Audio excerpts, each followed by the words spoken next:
We do what we do. You're simply the best.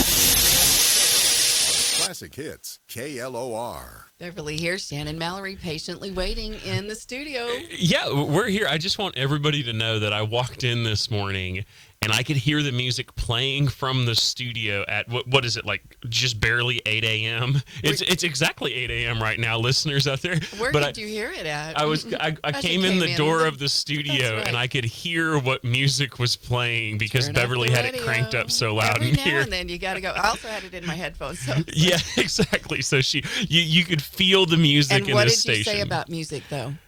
It's good medicine. Oh, gosh, yeah, it's good medicine. It's good meditation and stuff like that. Absolutely. And then I'm like, find the country road, roll down the window, stick the arm out, crank it up. Yeah, that's perfect. I don't know what you said after that. Well, I think, no. We can't repeat it. I'm just kidding.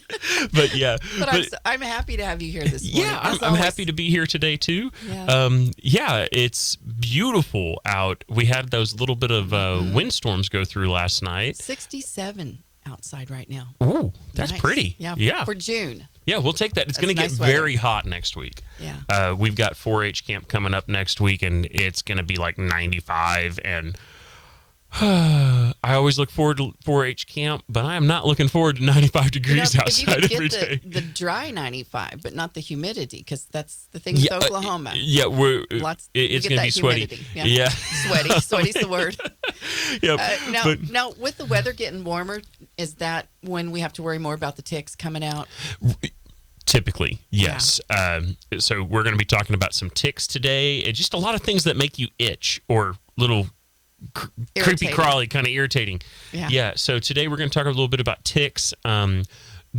What can you do to prevent it? What can you do to, if you get bit by one, or what's the best course of action? I'm certainly not a doctor. I'm not going to tell you like, oh, you've got to take this supplement and stuff like that. But we'll tell you the practices before you go to the doctor to do. So there are 3 types of ticks in Oklahoma that are vectors for disease. Okay. One is the American dog tick, and that one is a carrier of Rocky Mountain spotted fever, which is probably the one most people are scared about because they'll see the news and they'll see that some teenager caught it out there, and they're in the hospital, and it's a serious disease, and it needs medical care in order to help you recover from it. But it's pretty uncommon to be transmitted in humans, and part of that is, I don't know if you've walked down Ponca City lately, like you don't run into a lot of ticks in Ponca City downtown or something like that. So, a lot of people are inside more and stuff like that. Right. Although they can be in your yards in the city. They certainly could be in your yards or something. Yeah. Then we have the Lone Star tick, which is a carrier of, and I hope I don't butcher this word, ehrlichiosis. Ehrlichiosis. There we go. Which the symptoms of that are going to be very similar to like flu-like. And there's certainly some small dangers there with that. But that is a tick-borne, blood-borne disease. And then the final one is going to be the black-legged tick, which is a carrier of Lyme disease with that. So this leads into why it's important, if you were to get bit by a tick, to keep the tick. And you can do that by putting it in a little small Ziploc baggie and putting some alcohol on it, and that's going to kill it. Right. Take a picture? I would rather have the real tick if it were me trying to identify it, because if you take a picture, you'd be so surprised how many people take like a way far back picture and you're like, I can't do nothing with this. Okay. So just keep the tick in a Ziploc baggie, and if you put alcohol on it, you're going to be able to hopefully identify that. Okay. When picking the tick, you can do 2 things. One, use a pair of tweezers, and I don't want you to yank it. Get a pair of tweezers and really easily pull that tick out of there. We don't want the head of the tick to be left in there, and that's not so much, it's not like it can transmit disease as easily that way. I'm sure there's still a possibility, but it's more so that it's going to possibly be a vector for infection of some sort. It's an open wound. So get a good grip on it and pull it out. And then treat it like you would any other wound with either triple antibiotic, alcohol, something like that to clean the area. Okay. The other thing you can do is you can get a cotton swab with Dawn dish soap on it, and it basically suffocates the tick. A lot of our insects breathe through their exoskeleton, their skin, basically. And if you put that Dawn dish soap on there, they can't breathe. And people say do it in a counterclockwise motion. I have no idea why they say do it counterclockwise.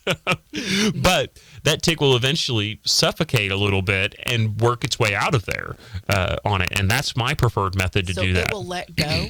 It will let go if you put that. Feel suffocated, it will let go. Yep. If you use like a cotton swab or cotton ball and put some Dawn dish soap on it, it will let go eventually on there. And that's a great way to get it out of there and make sure that the head of the tick has gotten out of there. Okay. But yeah, tips for avoiding them. Just don't go outside. I'm kidding. It's summer. We're supposed to be outside. Yeah. So we do want to go outside, but the main one that we tell people is keep your yard well maintained, well mowed.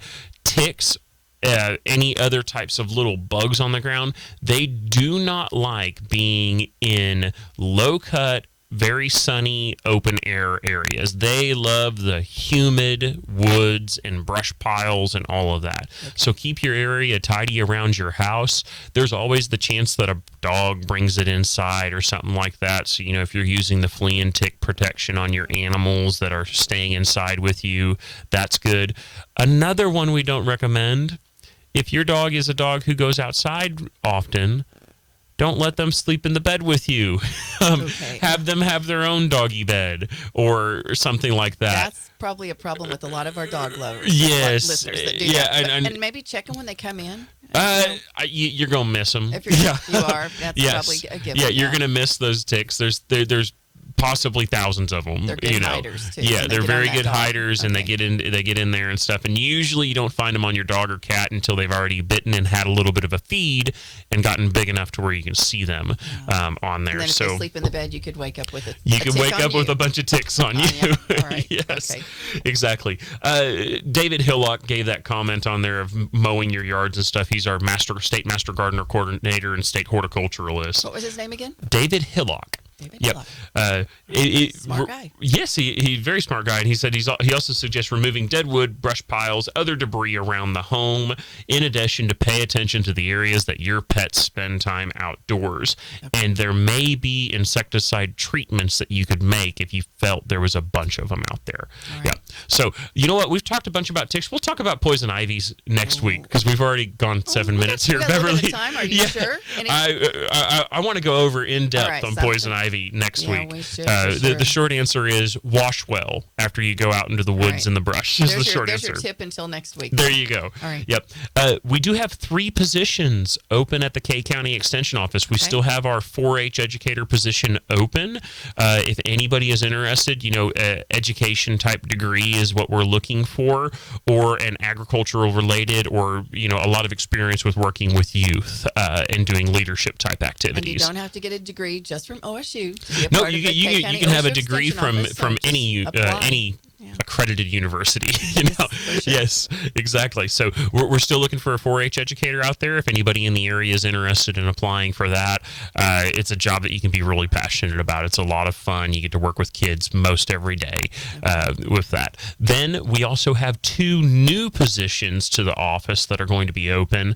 It's officially an extension specialist, multi-county specialist position, so there will be some travel involved to like Noble County, Grant County, and Osage County areas, but it is tied in with a fatherhood grant that Oklahoma State University Extension received, and we are looking for one position that's going to be bilingual in Spanish, and then another position which you're not required to be bilingual. It'd be helpful. It'd be able to do a little bit extra outreach and stuff like that, but we're looking for those 2 positions, and that'll be housed out of the extension office in Newkirk as well. Okay. So we've got 3 positions open. If you're looking to join our team, we'd love to have you join us. Now, how would they apply?